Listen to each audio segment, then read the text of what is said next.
Do you ever feel like a painting is stuck, not quite there? Or maybe it's an earlier work that you're no longer happy with and you want to revise? Today I'm going to show you how I revise this painting. I'm Pat Scrivener, a visual artist from Parksville, BC, Canada, on beautiful Vancouver Island. I teach workshops and mentor students, and if you're interested, I have some classes coming up in the very near future. I'll leave the links below. So let me tell you what I'm thinking about doing on this painting. I'm not sure that I like the purse situated in front of her dress, so I'm thinking of changing the shape as if it was behind. I'm also finding that there's no flat places really in the painting. It's all very visually textured, so I'm going to calm it down. I'm going to neutralize the background. I'm finding it a little too blue to be a gray day, raining. I'm going to try and preserve some of the circles. So calm this down and yeah, maybe do this bottom part a little bit more to look like cobblestone pavers or that kind of thing. And just see where it's at that point, and then go forward making some other decisions. So let's get started.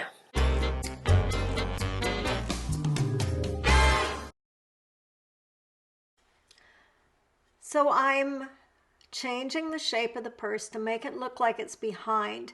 I just can't paint over it and expect to get good coverage.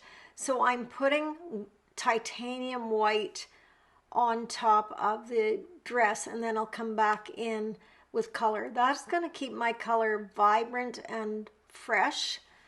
And here I'm using a bit of cat orange just to change the shape and add a little bit more color to the arm.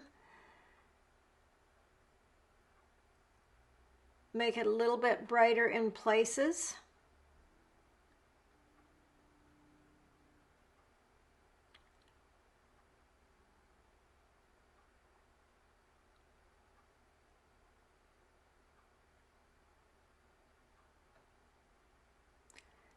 Carrying some of that orange down to the side of the skirt.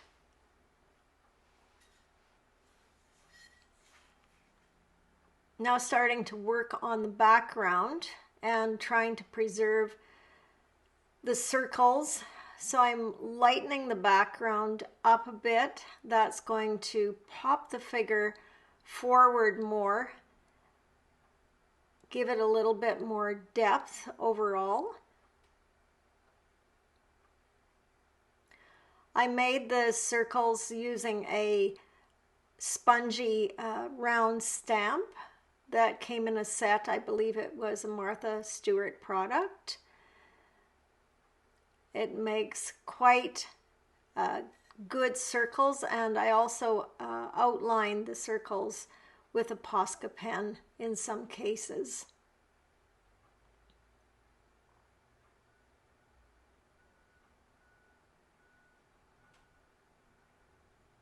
So I'm trying to flatten the background out a bit, and here you see me wiping back onto the circle where I painted over it. So as long as you catch this while the paint is wet, you can wipe it off.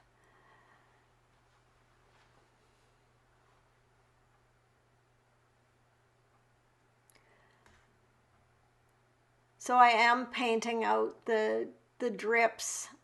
There's really no easy way to paint around them. Probably put them back in. I'm using a Liquitex brush here from their what's it called, Creative Expression series. It has a short handle, so you have quite a bit of control, but yet it's a wide brush, so you can work efficiently, and now I've changed back to a smaller brush to just get in around those circles. So it's nice to use a bigger brush where you have bigger areas. You can get a lot more accomplished in a little bit of time. Also can keep you looser in a painting too, using a big brush. So again, I'm just cleaning those circles up. And here you see me painting around it, and I'm using I don't know exactly what it was, but it's a circle, something from the recycle bin that was the same shape, and that's going to give me a little protection against the circle instead of having to wipe back. The palette I've used in this painting is quinacridone magenta, phthalo blue, cad orange, and teal. Teal is kind of my accent bonus color.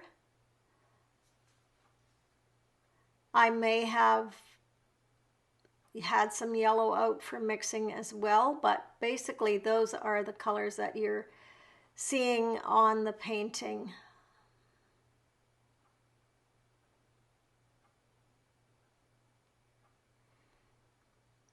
So once the background is tidied up, I can start working on other areas of the painting.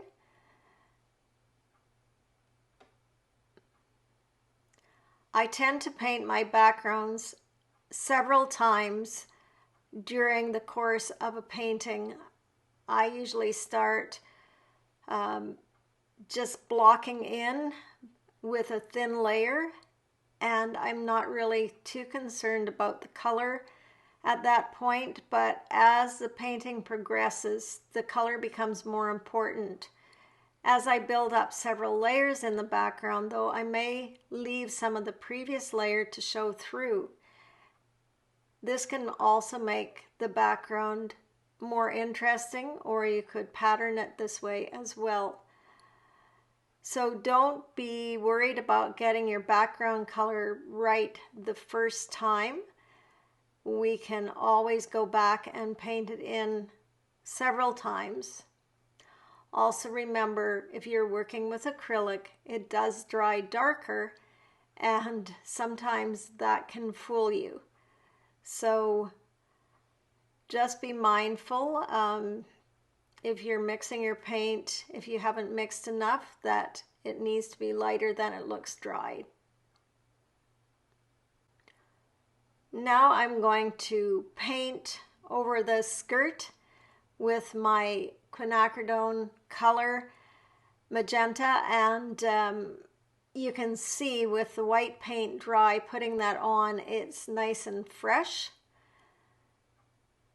Putting a little bit more orange on this side of the dress just to give it a little bit more dimension. I did end up putting some drips back in after the video, and I also decided to change the purse. If you'd like to get notifications for further videos, subscribe to the channel.